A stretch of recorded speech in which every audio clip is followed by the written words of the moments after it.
Hallo ihr Lieben, einen wunderschönen guten Morgen. Versuch Nummer 2, ein Orakel zu drehen. Also Auswahltime, Nachricht für dich. Ich habe mir überlegt, wir wählen heute mal zwischen zwei Kerzen. Das eine ist ein Stern, das andere ist eine Lotusblume. Und ich bin gespannt. Ich habe hier heute ein bisschen Adrenalin-Einschub, denn um unser Haus herum waren viele Feuerwehr, Krankenwagengeräusche und irgendwie habe ich es damit. Entweder ist es noch der Adrenalin-Einstoß von meinem Beruf, da war ja auch immer klar, Notfall reagieren schnell. Jedenfalls war ich schon so ein bisschen in Aufbruchsstimmung, so irgendwie, dass ich jetzt gleich rennen muss, hat sich dann aber beruhigt. Ich hatte zum Fenster rausgeguckt und es war hier unten bei uns in der Nähe vom Kinderarzt. Aber das Adrenalin ist jetzt eben drin, auch wenn ich es nicht brauchen kann. Gut, dann haben wir es auch gleich. Ich kann mich gar nicht richtig entscheiden, was ich wähle. Ich glaube, ich wähle den Stern. Als ich so drauf geguckt habe, hätte ich lieber die Lotuskerze gehabt. Aber jetzt spontan Stern. Bei dem bleibe ich dann auch.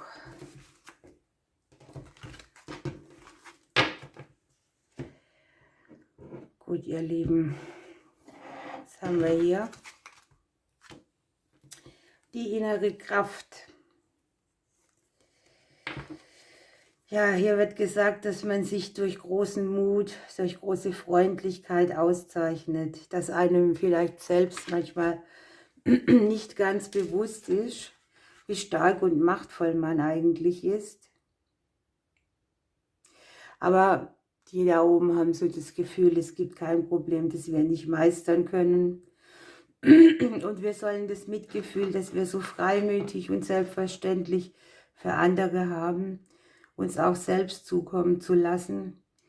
Bleibt euch treu, haltet an euren Überzeugungen fest und wenn die richtige Antwort einem anderen Menschen gegenüber ein Nein bedeutet, dann ist es halt so. Dann haben wir den Neubeginn. Es geht darum, dass man vielleicht auch dazu gereift ist, jetzt eine wundervolle neue Reise anzustehen. Es gibt auch keinen Grund zur Befürchtung. Wir sind beschützt. Auf jedem Weg muss man erst irgendwann mal den ersten Schritt auch machen. Ne? Und ich denke, dass wir hier ganz inspiriert der Welt irgendwas auch mitbringen dürfen. Also das ist nicht nur unser Neubeginn, sondern damit bringen wir auch wieder was auf die Welt.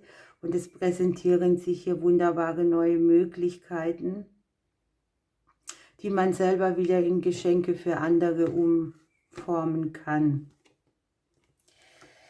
Ja, die Chakren scheinen ein bisschen, guck mal, hier ist die Lotusblume, ne? Das kann ja auch kein Zufall sein. Die Chakren zeigen sich ein bisschen, ich nenne es mal verstopft oder ja, irgendwas sitzt voll von altem Dreck mental. Und es könnte sehr viel mit dem Thema Wut zu tun haben. Ich hatte mal einen Arzt, der hat mir gesagt, hören Sie mal, ein bisschen mehr Wut bedeutet weniger Depression. Vielleicht bringt euch das was. Also die Gefühle nicht aufstauen lassen, sondern auch mal bewusst die Wut entleeren. Hier haben wir ja den Aufstau. Und mit dieser Kraft, die die Wut auch hat, ein klares Wort zu sprechen, sich klar auszudrücken. Und es ist auch genau der richtige Zeitpunkt. Ne? Hier scheint so ein Zwiespalt zu sein. Einerseits kocht hier etwas auf, was so mit unterdrückter Wut auch zu tun hat. Hier haben wir den Baldrian. der dann wieder so diese beruhigende Energie reinbringt. Und auch hier geht es darum, ne? Keine Angst zu haben vor der Dunkelheit, die Schatten ins Licht zu holen, sie zu integrieren, auch sie nicht immer als so einen Punkt zu sehen, wo man denkt, ah, ich werde von meinen Schatten verfolgt und das ist alles ganz furchtbar. Und die Selbstliebe. Vielleicht hat man ja auch Wut auf sich, dass man verpasste Gelegenheiten nicht genutzt hat oder irgendetwas nicht klar ausgedrückt hat oder viele Ja's zu etwas gegeben hat, wo man innerlich eigentlich Nein sagen wollte. Die Schulden sind bezahlt, wie wunderbar. Die Last und Gewohnheit alter Schulden wird von dir und deinem Leben genommen. Das ist so eine Karma-Karte, ne? Wir sind quitt. Irgendwo kannst du einen Schlussstrich drunter ziehen.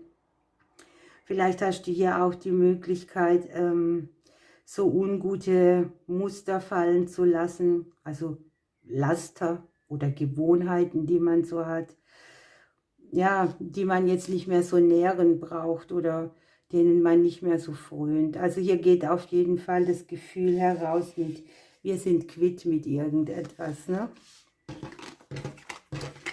Okay. So, heute ist wirklich, fängt der Tag schon gut an. Ich habe hier im Versuch, die Kerzen anzuzünden und am Brennen zu halten, auch noch ganzes Kerzenwachs auf meinen schönen Tisch verdropft. Und jetzt klebt es überall. Drückt mir ja die Daumen, ne? Obwohl da steht ja, ich soll mal meine Wut rauslassen. Aber da warten wir, bis ihr nicht mehr dabei seid, sonst wird es übel. Okay, die 7 der Emotionen. Hier geht es darum, dass die da oben dich bitten, eine Entscheidung zu treffen. Vor allem für etwas, was du schon lange vor dir hergeschoben hast. Du weißt es wahrscheinlich auch, welche das ist.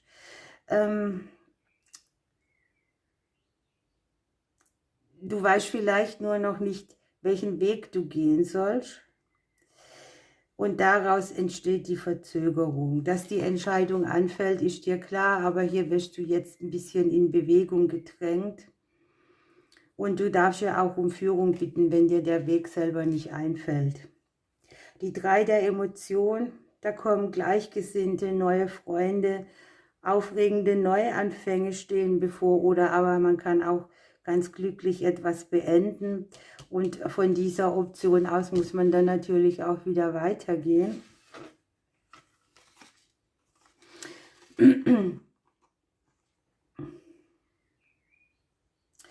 Deine eigene Perfektion wird gefragt. Vielleicht gehst du nicht voran, weil du denkst, etwas ist nicht perfekt genug, du bist nicht gut genug, irgendwo fehlt es dir noch. Aber hier die rosafarbene Rose zeigt dir tatsächlich, du hast hier 2 Rosen, ne? Dass deine innere Schönheit dir hier auch weiterhilft, ne? Dieses eigene Strahlen dir auf deinem Weg der Entscheidung ein bisschen näher zu kommen, indem du dir einfach sagst, vielleicht bin ich nicht perfekt, aber ich habe das, was ich brauche, um mein Leben zu leben und auch Entscheidungen zu treffen. Ein Thema hier könnte sein, Arbeiten, Ruhen und Vergnügen im Gleichgewicht. Hier geht es darum, dass man vielleicht zu viel von irgendetwas hat und deshalb auch nicht weitergeht, weil man denkt, wenn ich jetzt entscheide, wird der Berg noch größer. Oder es ist einem so positiv langweilig, ne? Dass man zu wenig an Input hat. Also es geht darum, das Alltagsleben so zu strukturieren, dass man von allem was dabei hat. Es liegt ganz an dir selber, du kannst ja das Außen nicht verantwortlich machen und die Situation wird sich für dich verbessern. Die emotionale Genesung ist hier unten, ne? Irgendwas regeneriert sich hier. Du kannst deine Herzensentscheidungen treffen und auch neue Segnungen empfangen. Und hier unten hast du noch das Gänseblümchen. Das richtet sich immer wieder auf, selbst wenn jemand drauf tritt.